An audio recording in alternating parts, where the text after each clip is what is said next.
and do the most important thing that you have to do that day. You don't get to eat, don't shower, don't do any of that. If that means that you have work at 9 a.m. and you just can't do that because you get up at 8:30 right for work, then you gotta get up earlier for this challenge. That's what's difficult.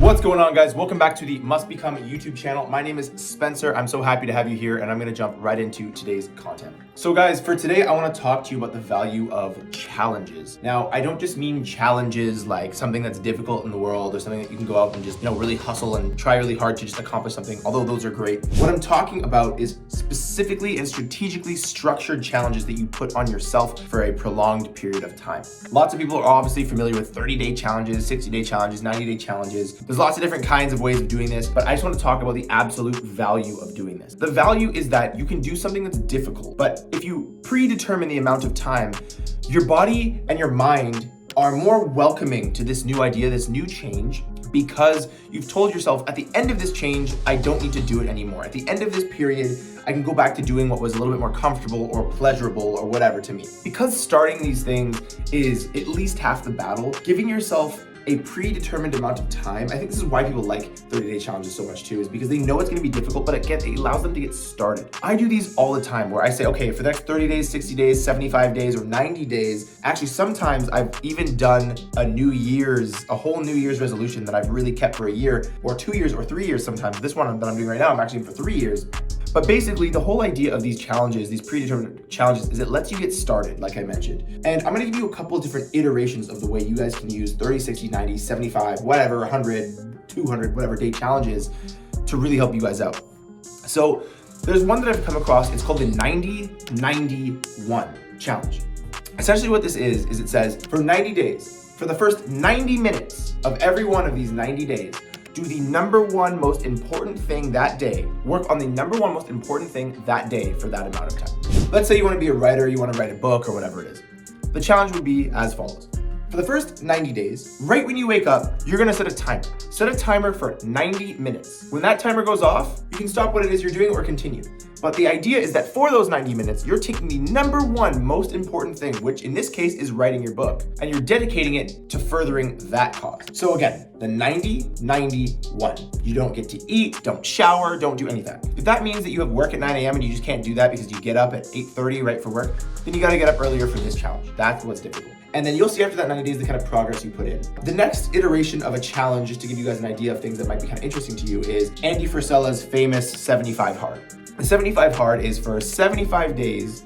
There's a couple things you need to do. First thing is you need to work out twice a day. One of them has to be outdoors, okay? So that means you might go to a gym, and for the first one, the second one, you might go for a walk or for a run or whatever. And each workout has to be at least 45 minutes, I believe. The next part of 75 Hard is you need to read at least 10 pages a day of a book of your choosing. And the last thing I believe is you need to drink 4 liters of water every single day. I may be missing something, but that is, I believe, what 75 Hard is. And then your next one, your final one that I'll give you is just your standard 30-day challenge. Now, your 30-day challenges can really go one of two ways, in my opinion. And I kind of go back and forth between one and the other, and sometimes I'll do a mixture. The first one is the eliminatory 30-day challenge. This is where you take something that you know is not great for you, or just something that you want to see if you can kick, and you do it for 30 days. Now, if you're a cigarette smoker, cigarette smoking is a really good idea to remove if you want to do this kind of a challenge. So for 30 days, you're just not touching a cigarette for 30 days. That's hard, obviously, but that's the challenge, the eliminatory one. Another one is video games, could be pornography, could be a whole host of things. It could be junk food, it could be eating out, Uber Eats, whatever. You eliminate something for 30 days. And now, even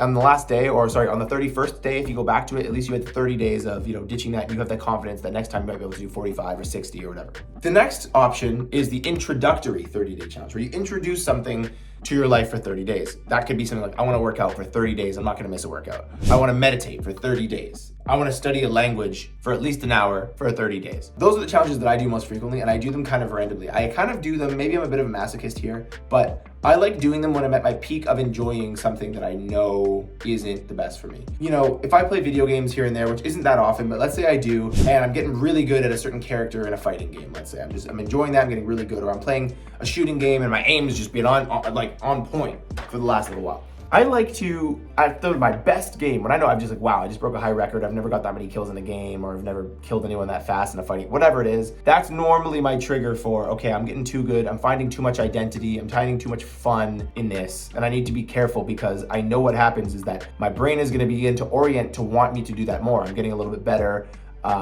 and so it's gonna want me to do that more, which is gonna take away from things that are really important. So I'll use a challenge to break up the rhythm of me improving and then playing more, and then improving and then playing more, and then improving and then playing more. I'll break that rhythm up. So it'll really be like I improve and then I play more, and then I improve and then I stop. And then when I play again, I'm back down to being shit at where I was before. Let's say 30, 60, 90 days later, I just don't have that same muscle memory, don't have that same practice. My brain's been oriented towards other things. And I'm not as enticed by the game because I'm just not as good as I used to be. I'm not finding that much identity in the fact that I was a solid gamer or a good shot or whatever it is in this game. You do some of these introductory ones or eliminatory ones, in my opinion, these 30-day challenges to break rhythms, break bad rhythms, or introduce new good rhythms so that you can maybe pick up on those rhythms after the 30, 60, 90-day period, whatever, and really begin to use them in your life as a standard operating procedure for the way you live. I don't really have anything else for you guys today. I just wanted to let you guys know that challenges are a great way to get to where you want, especially if, again, you find yourself in a rut in one way or another. Now, you will find that as you get a little bit better, you'll become a little bit addicted to these challenges, which is great. It's absolutely great. I would recommend, just as a little side tip here, to make them as effective as possible. I have a little app on my phone called Counter. There's a million apps you can get. It literally just counts the streaks that you have, and that way I can count down the days, or I start on the first of the month or whatever it is. But definitely use these guys to just give yourself the ability to get past the hardest part, which is starting. Even if you're saying for a week, for 7 days straight, I'm gonna do this. Every single time, if you succeed, it gives you confidence the next time you do it, you're the guy who commits to this shit and you stick to it. Which now I can tell you from experience, now that I've committed to, I've done year-long challenges, whatever, I haven't broken it. I know that when I tell myself I'm doing this or I'm doing that, I'm not gonna break it. And, if you see some of my other videos when I talk about reputation, if you begin to have the reputation as the guy who does these challenges and sticks to them, and you make them public so that people can hold you accountable, then that makes it even better. Because then, even if you have a temptation to stop, your reputation, your external reputation, what people expect of you, will stop you from breaking that challenge midway through. So guys, I'm gonna leave you there. Thank you so much for watching. As always, please leave a like if you enjoyed any of this content. Leave a comment if you wanna interact with me. I love giving you guys suggestions and hearing your suggestions in terms of video feedback, anything like that. Also subscribe, because I release new videos all the time, and I would hate for a video to come out that really applies to you that you missed because you didn't tell the algorithm that you wanted to see it. So in the same vein, ring the notification bell for the exact same reason I just mentioned. With that said, guys, my name is Spencer. This is the Must Become YouTube channel. I believe that what you can become, you must become. And so yeah, thanks so much for watching. I'll see you guys in the next video.